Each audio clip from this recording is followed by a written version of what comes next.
here. And now he does fucking schnauzers, asshole. Hey, he took it. Hey, he took his talent to the schnauzers.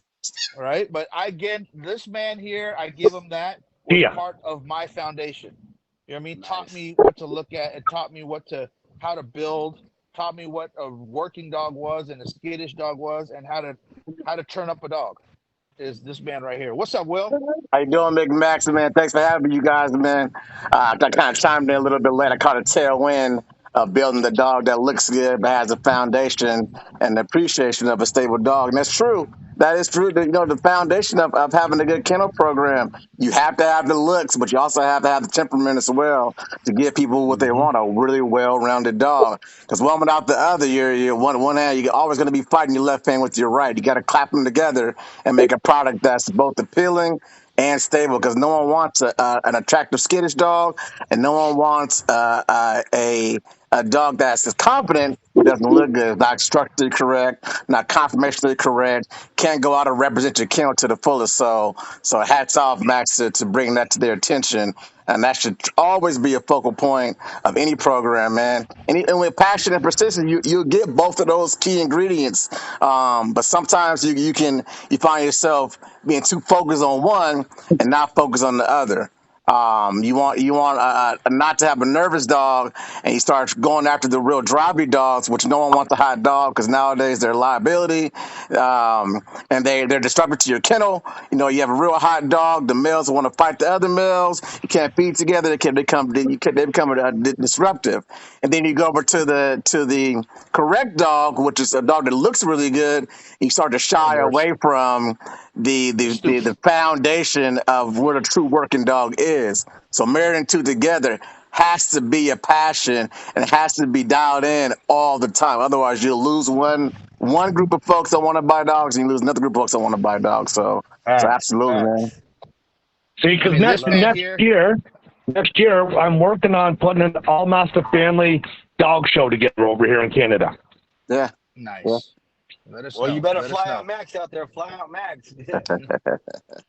If So if what's it goes funny here, well, I will Will? fly Max out here. I will fly Max out here. He can judge them. You can judge them. There it is. I have to break. So you got to remember, this man here, Will, has been there since the beginning.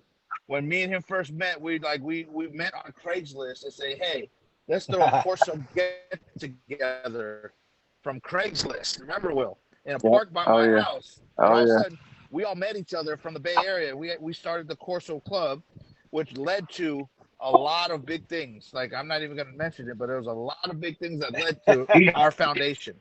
Like, you know what I There mean, it that we is, started. Max.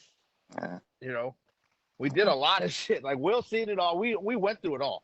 Yeah, You know what I mean? for And sure. we're people don't realize, like, now with all the new guys. I'm not saying, like, when I say new guys, is, last 5 years everyone wants to get into the working Corso, and everyone is making mistakes that me and this man did 15 years ago. Yeah. You know what I mean? Working with some of these old dogs, all this old blood, and we see all that, right? We knew what nervy dogs were, what bloodlines they were, and everyone's trying to go back to these old schools, but they don't realize we touched those dogs. Yeah. We built those dogs. Oh yeah. I mean, back then we built dogs that we shouldn't have built, but we didn't know any better. Yeah.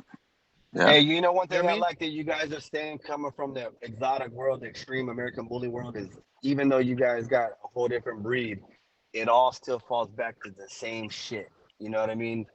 Building correct, building right, building for your own vision. And that's all I'm hearing with having a bunch of Corso dudes on my live, and I love it. So Shit, it's all the we same. weren't Corso guys. We were dog men. Yeah. In East Oakland, we had Shepherds, Dobermans, Pitty, whatever. We all came out to work dogs. Yeah. You know what I mean? We were just a bunch of dudes. Like, we would pitch in to buy a bite suit. Yeah. We would do hellish shit. Like, you know what Yeah. I mean? Like, this is how back in the day, like, did this. Every Sunday we came out to work dogs. You know what I Right. mean? Because it didn't matter what breed it was. It was mainly Corso based, but you had a Mal, bring a Mal. You had a Shepherd, bring a Shepherd. We didn't care. Because we're all learning. You know what I mean? Different drives of different breeds, and that's why it's like I feel my fundamentals for the Cane Corso I learned from the protection side, not the show side. And we Would you say, Will? we fought hard. We fought hard because remember, we go back to when AKC hadn't even recognized the Connie Corso, man. We're talking about the Connie Corso Federation Association, in Connie ICCF. Yep. Corso Federation International, something along those lines. The AKC hadn't even recognized ICCF. Yeah. International. Yeah. Yeah. international. How do you, was it, Max?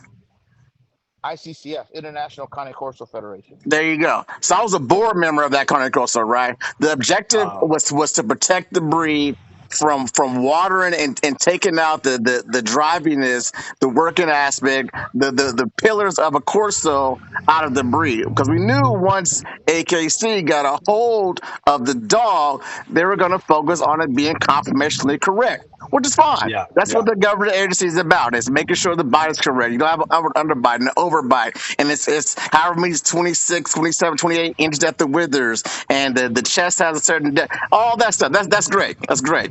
But if you take the dog out of that arena and put it in what it truly was designed for, the dog was starting to fail, right? And Max and I knew that. We knew that that was going to be a pillar that would suffer if you allowed this